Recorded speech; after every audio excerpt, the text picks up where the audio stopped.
The weird train has not ended Mm-hmm. because today we are just going on weird vibes because we watched 4 episodes of Tatsuki Fujimoto 17 to 26, which was recommended by the patrons. Yes, which for those of you who don't know, Tatsuki Fujimoto, creator of Chainsaw Man and Fire Punch, he released essentially an anthology of short stories that he wrote between the ages of 17 and 26, as the title suggests.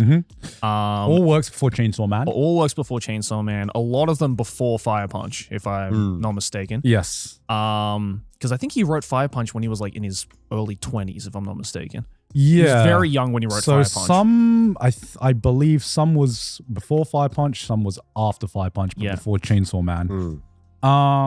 And it is animated by 8 different teams. And we watched episode 1, 2, 3, and 7. Yeah. Because they're all self-contained short stories. Yeah. And I thought that was, I mean, I have watched the entire thing. And all 8 shorts are just so vastly different. It was hard to choose 4 to watch. I mean, if you want to get the full experience, watch all 8, because one thing I really respect about this and really like about this anthology is a lot of the times when you have an anthology series, everyone agrees, okay, these are the best. You know, these are the best ones of this collection. Watch these ones. These ones are like And I thought that would be the way for this one as well. But like everyone I've talked to and what I've read online is everyone has different favorites and different things that they like. And I think that's just because every short is so vastly different that explores just such a different idea. And all of the, like, some of them are completely different genres as well, as you probably like came to realize. And so I think everyone going into this has the potential to like something different because it will, like, the different ideas and the different executions will speak to different people. But we watched number 1, 2, 3, and 7. A couple of clucking chickens were still kicking in the schoolyard. Sasaki Stopped a Bullet, Love is Blind, and Naita of the Prophecy. Should we briefly go over the plot of? I mean, we can go over them one by one, but first off, I wanted to know which one was your guys' favorites. I think my favorite, honestly, might be the first one. You have the first one? Yeah, couple clucking chickens. Yeah. It's hard though. For me, it's a tie between that and Night of the Prophecy. Yeah. I like Love is Blind a lot. Yeah, Love is Blind was good too. really It's hard. fun. I enjoyed all 4, to be honest. Yeah, right. For completely different reasons. Okay, here's the weird thing. Initially watching this one, I was like the most lukewarm about Sasaki Stopped a Bullet, right? But I have made a video on this, and then I rewatched all of them. Yeah. And when I was writing about it and thinking about it, I was like, damn, I cannot stop thinking about number 2, Sasaki Stopped a Bullet. The idea in it is so fucking insane, right? But like rewatching it made me appreciate just what he was going for more. Yeah. And apparently this was his favorite short as well, as I was doing research on it. And it just, I don't know. It is just, every one of them is insane, but there is just a flavor of insanity in Sasaki Stopped a Bullet that just, I keep thinking about it. Which one do you guys want to start off with discussing? Start with the chicken one. Chicken one? Yeah. All right. So, this, I have a feeling he kind of just made this just so he could say this tongue twister. Because the title is basically based on a Japanese tongue twister. Niwatori ga ita. Yes.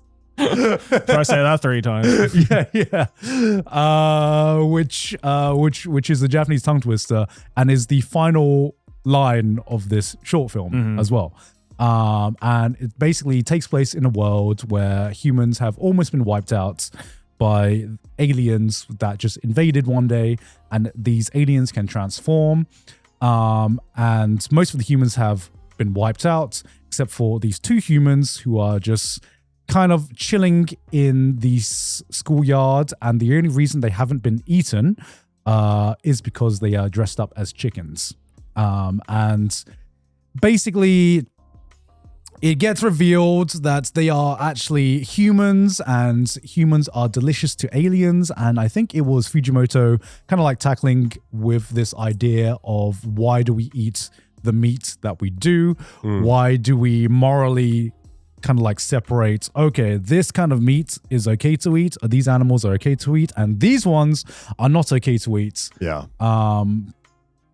And it was basically him kind of like exploring this idea through the eyes of aliens who really, really want to eat humans, but not other animals like chickens, for example.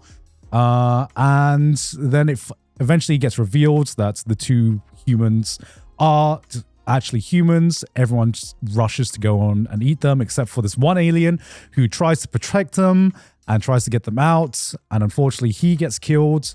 And they are about to get completely exterminated by the policeman.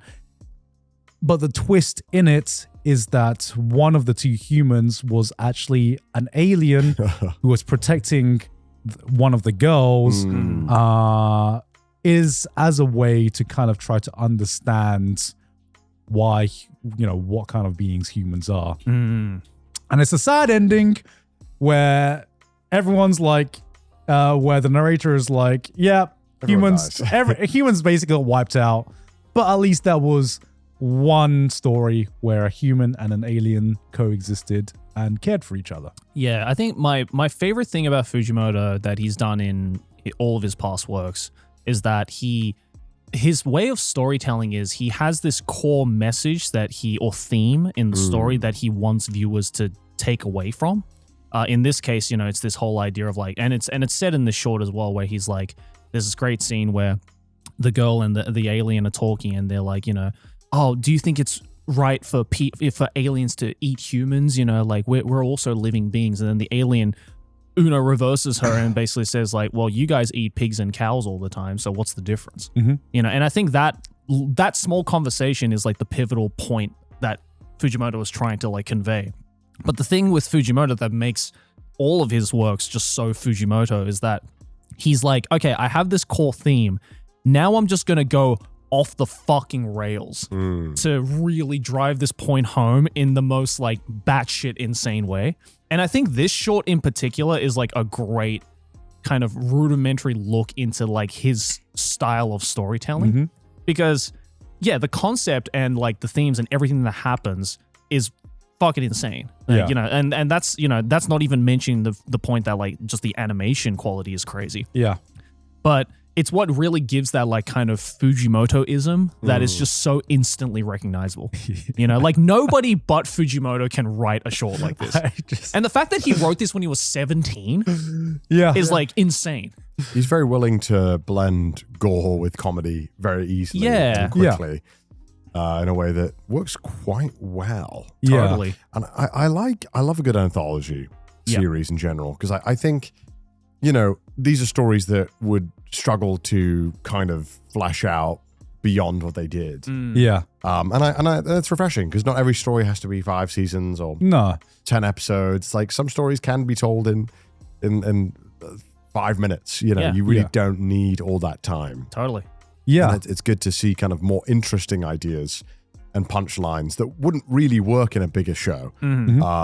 I think that's what all of these did very well. And the chicken one, I quite enjoyed a lot as well. Fun. Yeah. It was a very straightforward story, though. Yeah. Out of all of them, I think this one was the most straightforward. And I think that's why I've seen a lot of people like this, because I think this was Sydney's favorite as well when she watched it. And I think it's traditionally, it is very emotional at the end, but it is the way the world is weird, the characters are weird, as Fujimoto characters always are, but the emotional payoff at the end of the guy protecting the alien protecting the girl, and it kind of ending on that, it was like very, very traditional, I would say. Yeah, I mean it's the most simple of all of them, and I think it's a very safe thing, and you can understand that a 17-year-old wrote this. Yeah. I'm not saying it has to be the best thing ever or it needs to blow your mind. It was very fun. Yeah. But yeah, you're like, okay, sure. Yeah. Yeah. It's a good intro. Yeah. I think if you all like the absurdity and and you'll see a lot of the pieces that end up making Chainsaw Man here. Yeah, because some of the monster designs in this, I'm Look like, very Totally Man. Chainsaw Man. very early Chainsaw Man. I mean, this right guy, there. the one in the thumbnail that's on that PV there, Yeah. who's the alien who's been hiding, his form looks shockingly Like Denji. like Denji. Yeah. So you can see like the inspiration. And I think that's what this episode is more so good for, is like, if you're a fan of that show, you will enjoy the inspiration in seeing that here from a guy who's a lot younger and hasn't fully realized. And I think also just inspiring. Yeah. Because, like, how many of us have had an idea that hasn't been fully fleshed out yet? And I think that's the real charm of this first episode, is like seeing the crumbs that made the cake that was Chainsaw Man. Like, you can kind of see some of these pieces come together. And obviously, when you flash it all out more and make a really compelling story, you get Chainsaw Man. Really fun. And a cool building block that Tatsuki Fujimoto had in his life. Yeah. Then we get on to the next one. This one set the tone. This one was a very traditional story. And then we get to Sasaki stopped a bullet. Yeah, this one was weird in a good way. All of them are weird in a great way. Yeah. Not a single thing I didn't enjoy about these. Totally. Like, 4 episodes we watched. This one was very laugh out loud funny.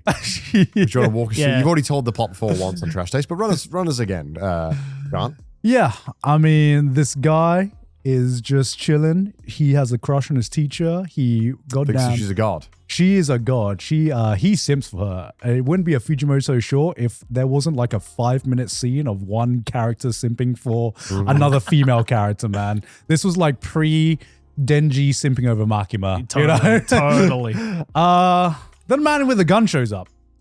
And you're like, okay, what the fuck? Wasn't expecting that, but cool. And then he starts crashing out because the teacher apparently rejected him in high school, and he hasn't got his life together, and he blames the teacher for everything. And so everyone in class starts freaking out, and he's like, I'm gonna shoot everyone up. I need some justice in my life. And the teacher's like, you can do anything you want to me, but leave the children alone. And where does your mind go to when you hear a sentence like that? Of course, he's like, so we're fucking. So can we Let me fuck in the classroom in front of all. Let's do the sex. We are still in the kite world. Yeah, because he was like, I don't want to die a virgin. That's what he says. Yeah. And then Sasaki is just like, sex with my goddess? No, I shan't allow that. I cannot allow that. And he stands up in an act of heroism because he's like, no, you must not have sex. Sex is wrong. Do not touch my queen. Do not touch my queen right there. And so the shooter is like, bro, what the fuck? Bang. Shoots the bullets. Cut to flashback. We're in a Demon Slayer flashback right now. We cut to a flashback of Sasaki having a conversation with his teacher, where he's like, you know what, my dream one day is to become, don't laugh, my dream is to be an astronaut, because I want to see my dad on the moon, because my dad wanted to be an astronaut, and he unfortunately passed away, and I want to see him on the moon. And the teacher's like, bruh, that's not funny. It might be a minuscule chance, but it's not a 0% chance. For all you know, I'm a goddess. I'm an actual goddess. Some people might laugh at that, but it's not a 0% chance. And after remembering that, Sasaki fucking catches the bullet, man. No, he first puts his hand up like Neo. And then just slow motion of the bullet, literally just catches it like this. Yeah. Everyone in the classroom naturally is like, bruh, did you just stop a bullet with your fucking hand? Yeah. Even he can't believe it. He's like, yeah, I just stopped a bullet with my hand. Yeah. And so the shooter is like, the fuck are you? Sasaki then is just like, I'm actually from the future. I'm a human from the future, and I was able to stop a bullet because I knew exactly where the trajectory of this bullet was going to go. And of course, because everyone just witnessed this, what can only be described as a miracle, the shooter is like, then can you tell me what's going to happen in my future? Because my future looks bleak. I'm going to be arrested. I'm going to come out of this jail cell 10, 20 years later, gonna be homeless and I'm gonna die a virgin. And Sasaki instead is just like, no, you know what you're gonna do? Yes, you are gonna go to jail. Naturally, because you just shot a ball at me. But instead, you are going to study your ass off. And you're going to make it to Tokyo U like you envisioned in your youth. Mm-hmm. And he's like, bet. And that's how it ends. Well, it ends with He goes in space. He goes to that's space. right. Yeah, that's He right. gets his dream. He calls her on Skype. Yeah. Yeah, somehow from the moon. Well, I think actually it's the last scene that really ties it all together. Yeah. And on rewatch, it's the last scene where I'm like, okay, I think I know what he's like going for here. Because it's the last scene where Sasaki is like, teacher, remember that time where I caught a bullet? Yeah, that shouldn't have been possible. What the fuck's going on? And the teacher's like, well, maybe I am a goddess and I was the one who stopped the bullet. That's right. And Sasaki's last line was like, teacher, stop.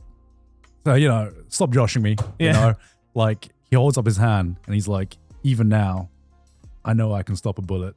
Yeah. Cut to the ending. Hard cut right there. And I'm just like, God, that was stupid.